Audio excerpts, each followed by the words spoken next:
here this morning? Do it real quick. Get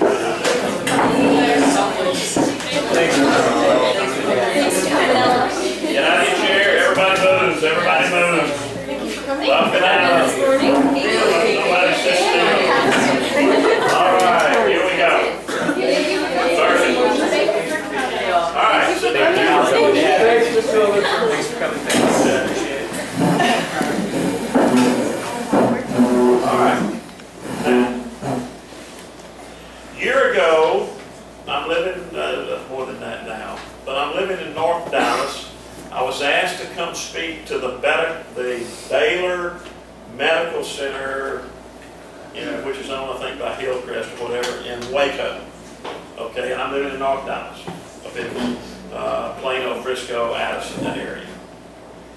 So they want me to speak at the 3 shifts. They have about 300 or 400 people that get there in the mornings at 6:30 because they started the hospital back then at 7 and they worked at 3. And they had another 300 or 400 that took over at 3 and then at night at 11. So I had to give 3 different talks in the big hospital auditorium there to these groups. So the first one was going to be at 6:30 in the morning, so I had to leave Dallas around 4 o'clock. Dark, middle of the night. If you've ever been to Dallas, in the downtown area, right just a little south of downtown, all the roads come in. 35 comes in from the east, the west, I-20 used to cut across, 75 comes in down there, and all of these. So I'm coming down. As I'm coming through downtown, I noticed that they got these lights, like when they're doing construction work at night and all, they had big lights on the intersection thing there. They had it roped off to where you could only have one lane going this way and you couldn't go in an area of down where all the cement is, where all the little, cement from up here, this freeway, all the way down in here. And what they were doing, you're going real slow. What you were doing, they were making a movie. And they had closed off the freeway at night before the morning traffic and everything, and they were using it. And they had 3 elephants. Okay, the 3 elephants. The elephants they had dressed up. They had been kind of 2 of them were dressed up in hula skirts. The little fluffy hula skirts. They had kind of the top and the bottom, and they were on rollerblades. And their big feet were like this. Okay, the big feet were this way. They didn't have the little single rollerblade, but they had 2 rollerblades. Because their feet were too big. So they had 2 rollerblades. They had them on each foot. And they had a harness around them, and they had a wire cable, okay, and they had them at the top of the hill, and they would release them, and they would be rollerblading down the hill into the deal, and then when they would stop, they had a winch truck, okay, a winch truck is something that moves something slow, so the winch truck, when they stopped to help the elephants come, they would winch the big elephants back up the cliff, and then they would do it all over again. Oh, wait a minute. Let me see. I don't know if that's true or not.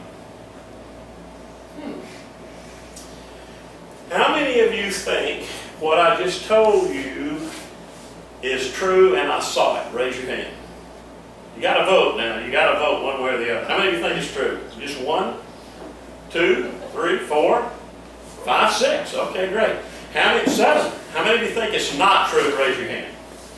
1, 2, 3, 4, 5, 6, 7, 8, 9. Okay. The not trues have it. Okay. Now, it did not happen. I made that up. I made it up. Now. So, right now, I'm trying to make my point about what's real, what's imagined. The mind doesn't know the difference between what is real and what is imagined. But now let me tell you why the power of the single thought is so strong. Because I was lying to you. I was lying to you.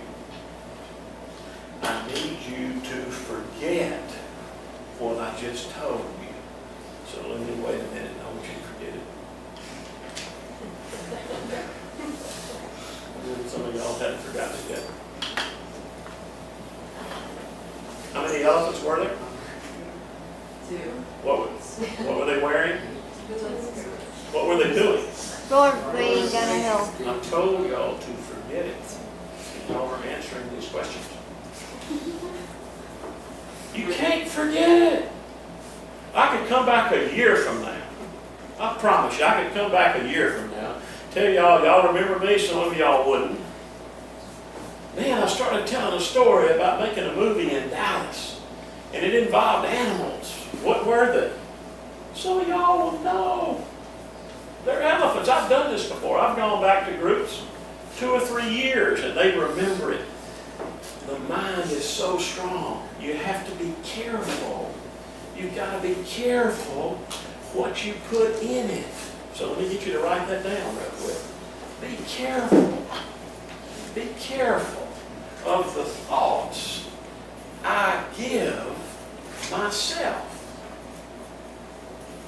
Be careful of the thoughts I give myself. Does that make any sense? Because watch this.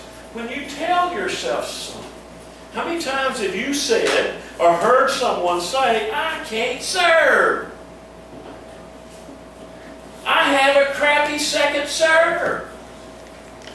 So based on what I just told you, what do you know now?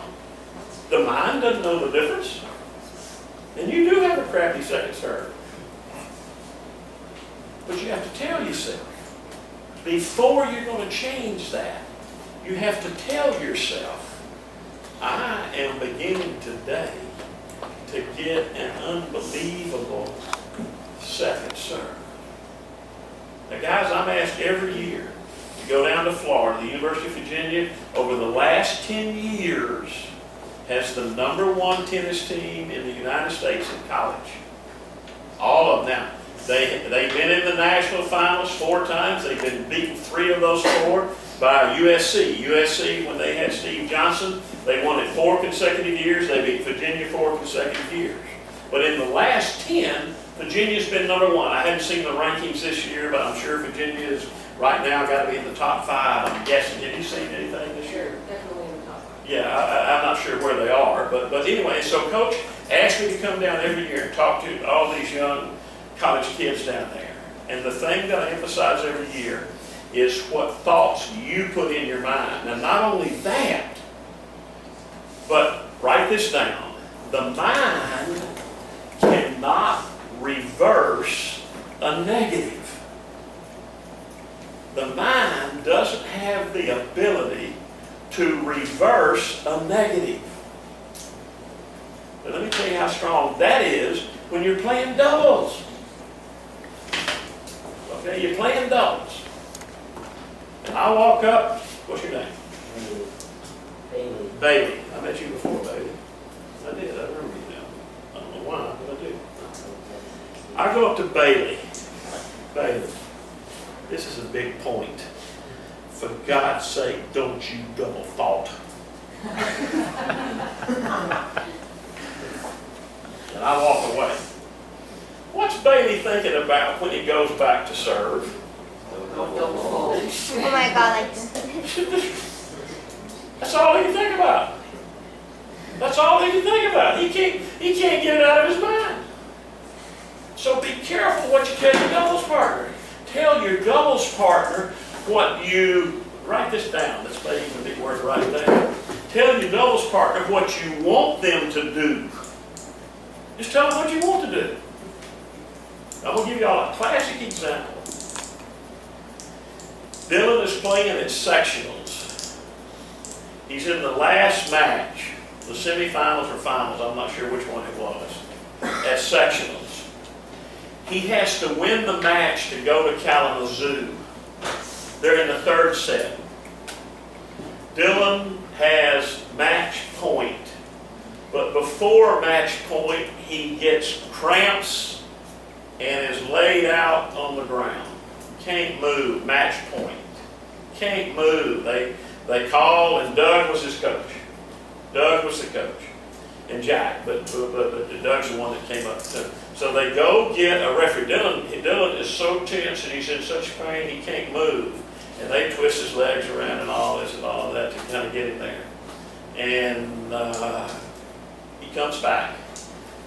It really took longer because it took them about 10 minutes to go find the guy. When the guy came out, they were talking to him and asking all this and all of that. So finally, they got Dylan up, and Dylan was getting ready to go back to service.